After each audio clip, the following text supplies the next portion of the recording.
마노아가 여호와의 사자에게 말하되 구하옵나니 당신은 우리에게 머물러서 우리가 당신을 위하여 염소새끼 하나를 준비하게 하소서. 네가 비록 나를 머물게 하나 내가 내 음식을 먹지 아니하리라. 번제를 준비하려거든 마땅히 여호와께 드릴지니라. 하니 이는 그가 여호와의 사자인 줄을 마노아가 알지 못함이었더라. 마노아가 또 여호와의 사자에게 말하되 당신의 이름이 무엇입니까? 당신의 말씀이 이루어질 때에 우리가 당신을 존귀히 여기리이다. 어찌하여 내 이름을 묻느냐? 내 이름은 기묘자라 하니라. 이에 마노아가 염소 새끼와 소제물을 가져다가 바위 위에서 여호와께 드리매 이적이 일어난지라. 마노아와 그의 아내가 본즉 불꽃이 제단에서부터 하늘로 올라가는 동시에 여호와의 사자가 제단 불꽃에 휩싸여 올라간지라. 마노아와 그의 아내가 그것을 보고 그들의 얼굴을 땅에 대고 엎드리니라.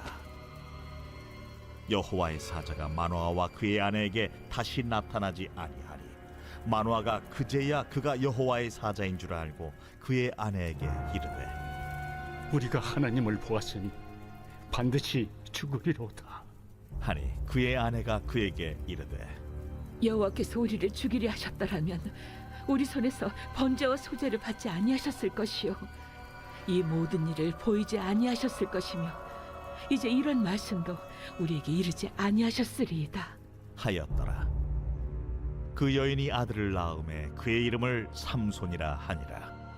그 아이가 자라매 여호와께서 그에게 복을 주시더니 소라와 에스다올 사이 마하네단에서 여호와의 영이 그를 움직이기 시작하셨더라.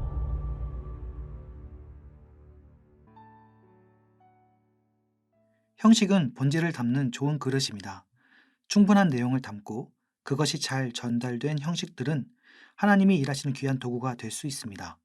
하지만 아무리 멋지고 좋은 형식이라고 해도 본질의 내용을 잃어버리면 다른 것이 되어버리거나 최악에는 악한 것이 될 수 있습니다. 오늘 본문에서는 미누아가 여호와의 사자에게 번제를 드립니다. 신묘막측한 하나님의 역사에 감격한 미누아가 하나님께 영광 돌리려는 제사의 고백은 은혜롭고 합당한 모습으로 보입니다. 하지만 미누아의 고백은 우리가 생각하는 것처럼 신앙적인 것이 아닐 수 있습니다. 16절을 보면 여호와의 사자는 번제를 여호와께 드리라고 설명합니다. 그렇게 말하는 이유가 그 뒤에 나오는데요. 사실 미누아는 그가 누군지를 모르고 있었습니다. 지금 대화하는 대상이 누군지도 모르는데 그에게 번제를 드리겠다고 한 것입니다.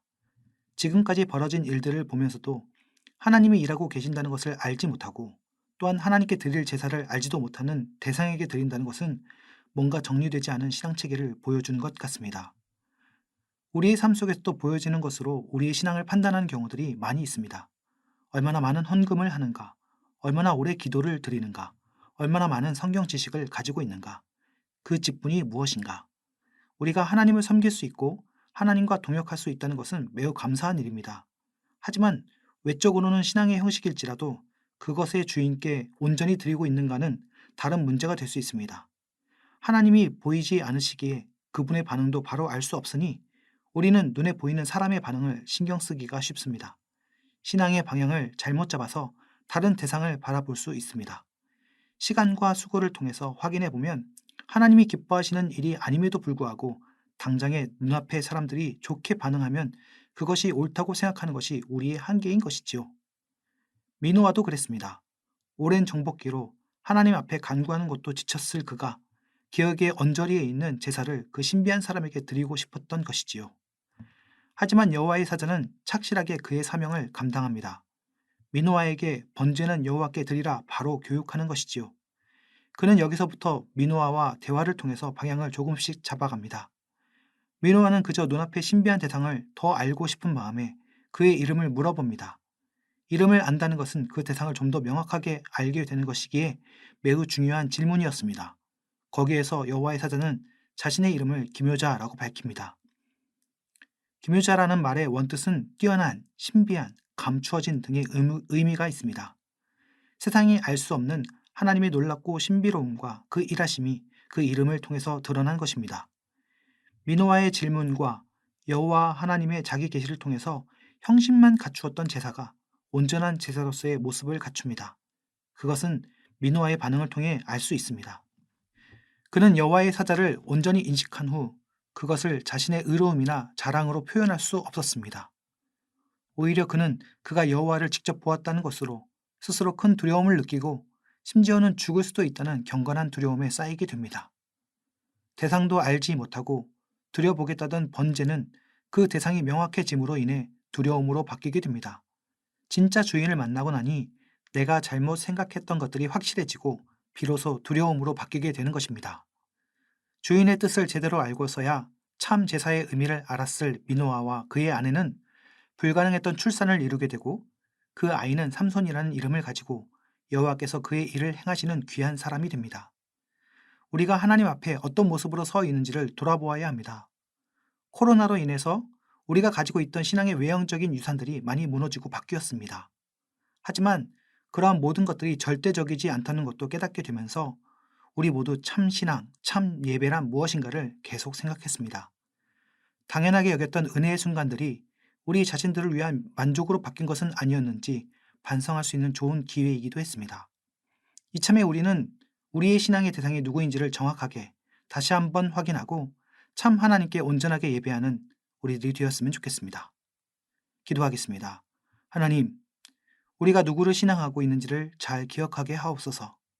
우리의 믿음의 대상이신 하나님을 인식하며 신앙의 걸음들을 걷게 하시고 우리의 욕심이 아닌 하나님의 뜻대로 걸어가게 하옵소서. 예수님의 이름으로 기도드립니다. 아멘.